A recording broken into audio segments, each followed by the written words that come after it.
Hey guys, welcome back to GCT. Are you ready to see the Panzer IVs that I have, I started last week, 2 weeks ago actually, and I made part 1 video on that. I'll link in the description, so make sure you check that out and then come watch this video if you have not seen that one already. Alright, so before we get too much farther, I'm going to give you a breakdown of how this video is going to go. I have some clips and time-lapse and short video clips of starting last Monday when I started working on the Panzer IVs again, all the way up to basically the end. There's a few spots that there aren't in there, like when I was painting tracks or whatever, because there's not really much to see. It's a lot of repetition, but some of the cooler parts I made sure to include. So, enjoy!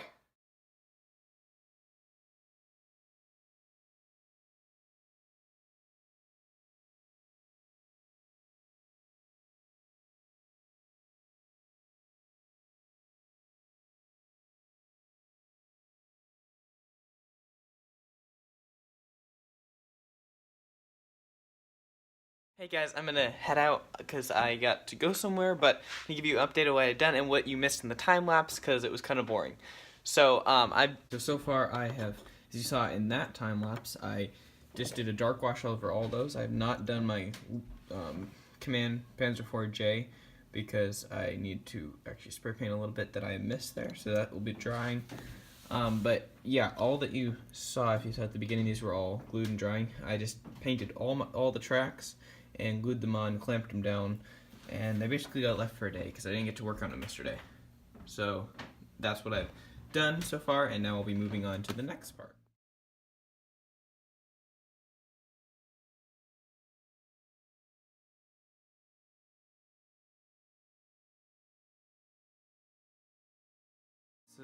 So far I have been, I cut out a little bit there because it was not focused correctly, so you wouldn't have seen much. But so far what I've done is I have done a slight spray paint coat. I'm kind of trying something a little new. I'll see how it comes out on these two here, with spray paint behind them, and then I'm just doing a full wash of this one over it. I'm not totally sure what color this is.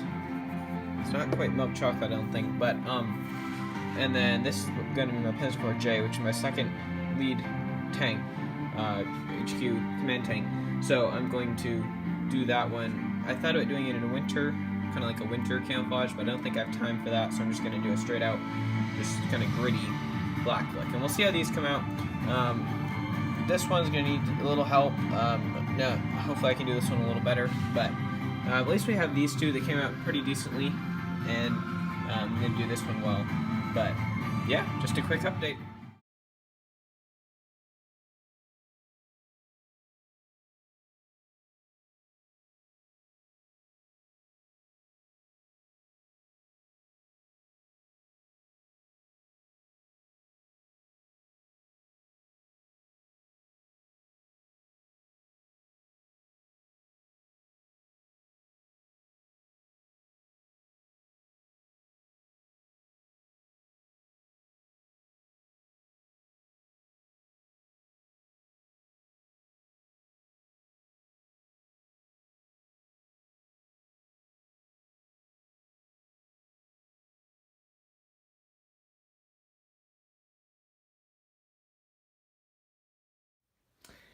So, I'm going to talk, I'm going to show you the Panzer IVs, and then I'll talk about all the stuff that I used and kind of a basic overview of how. Sorry for any lighting issues. I have kind of bright lights that I'm working with. I'm working on getting new ones, but first I need to get a better editor. Alright, so starting off here from the top, I was a little pushed for time, so these aren't quite like the other Panzer IV that I have, that I had twice as much time and only 2 models that I was working on, Panzer III and IV, but yeah, I thought these came out pretty well just for kind of going in. I was trying to get some new stuff with them. So this is, if you can't tell, this is my lead vehicle right here. He is a Panzer IV J model. Everything else is supposed to be a Panzer IV F2 except for one Panzer IV F1, and then I'll upgrade them all to Panzer IV H's when I get to late war.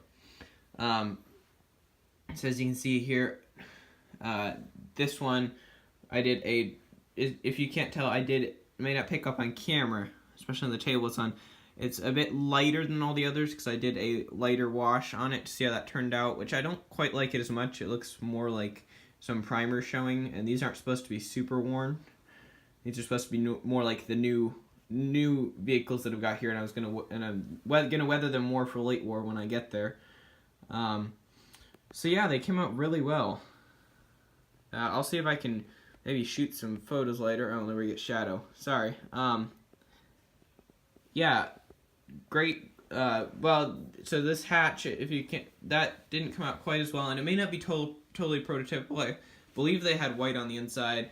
I know us Americans did, but they may not have.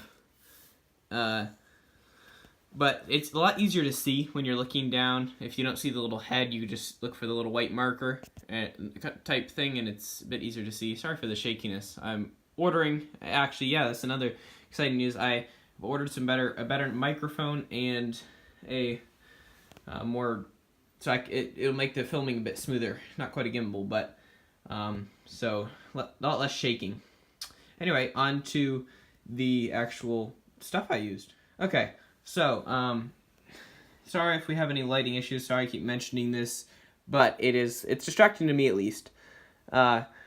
This is my brush going biggest to smallest. This is the brush I use for all the pastels. I don't know the millimeter, size, whatever are these brushes. I'm just kind of going over the rough size of what I used. This is the one you saw me use the most because I didn't mind, like for smaller models you end up getting them more dinged up and whatever because there's smaller details that you're pushing your brush around normally. So I use this one a lot, and because I don't mind beating this one up.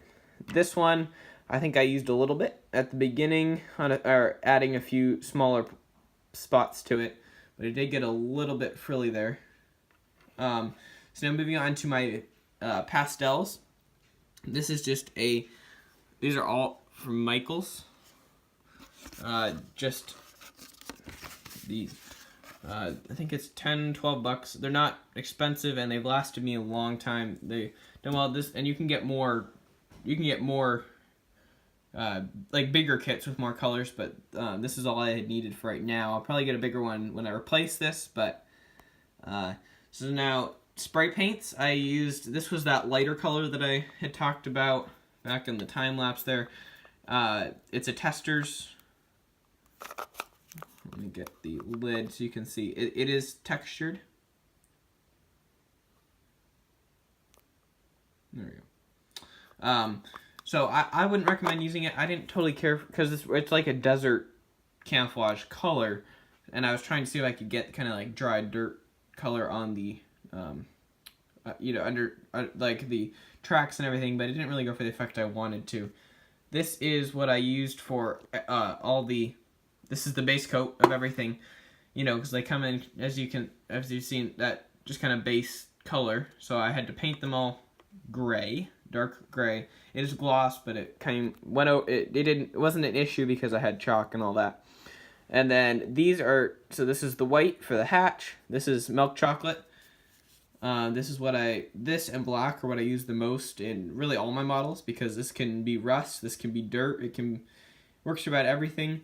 And this is burnt umber. This is just straight black. So I don't know if you saw me in there. How I really just do washes type stuff is sometimes I do a little more repeated. I like the look that the cheap acrylics give, the craft paint type stuff. I just do water and that, I dip my brush in water and then put it in there, or vice versa, and then you just kind of spread it around in evenly or in the spots that you want it. Yeah, so it came out. I'm satisfied with it, and especially for this isn't like a show model. This is like playing. You're using they're miniatures for a game, so they're gonna get wear on them anyway. Anyway, back out to the art. Hey guys, so thanks for watching. Before you guys go, I have some very exciting information, and I also am going to be doing the standard subscriber shout out. But before we do that, I just wanted to say real quick, the next week was going to be another Flames of War video because I am working. There's been an issue on my layout, and I'm working to resolve that. And then if everything goes as planned and I can fix it, so 2 weeks from now, the last Sunday of January will be the next layout tour, and I'll be talking about what happened and how I fixed it. So, now to the subscriber shout out. Remember, these are from my inbox. So, if you were not in there, I'm sorry, but I got 8 that came in through my inbox since the last video. So, and then number 5 I'm taking out because that's part of the exciting news. So, in case you haven't already figured out. Okay, so starting from the top, a pickle named Billy, M&M Rails, Quacker Jack, Hastings BNSF, N-Scale Modeler, Flyboy 2610, Spokane Northern. And then the last one, so before I tell you who subscribed to the channel, NSMauler24, make sure you check out the layout tour. He left a comment, and biggest all, make sure you check out his channel. Has a really cool channel. He does a lot of, him and his dad have a really nice layout, and he does a lot of fine work on engines and great weathering, very phenomenal weathering. He does modern time period, but to everybody else, I checked all your channels, and everybody else seems to have videos that are all good. I actually learned some of them from some of you guys, some stuff from some of you guys. So now, you may have heard of him. If you haven't, make sure you check out his channel. The guy who has subscribed, his channel name is Ron's Trains and Things. His real name is Ron too. But yeah, thank you so much for subscribing. And I had the pleasure of beating him last year at the 2018 NMRA National Convention in Kansas City. He's a great guy. Make sure you check out his channel. I believe he posts every week. If I get that wrong, please tell me down below, Ron. Or better yet, everyone, just go check out his channel. That'd be easier. Or just subscribe and hit the bell notification. Then you'll know when he posts. So, yeah, thank you so much for subscribing. And I think that's all that. Oh, we're up to about 250 views when I'm making this video. So keep going, guys. We're doing really well. 21 subscribers. Make sure to tell your friends and family. More subscribers, the better. More views, the better. So, yeah, I don't think there's any more news to talk about.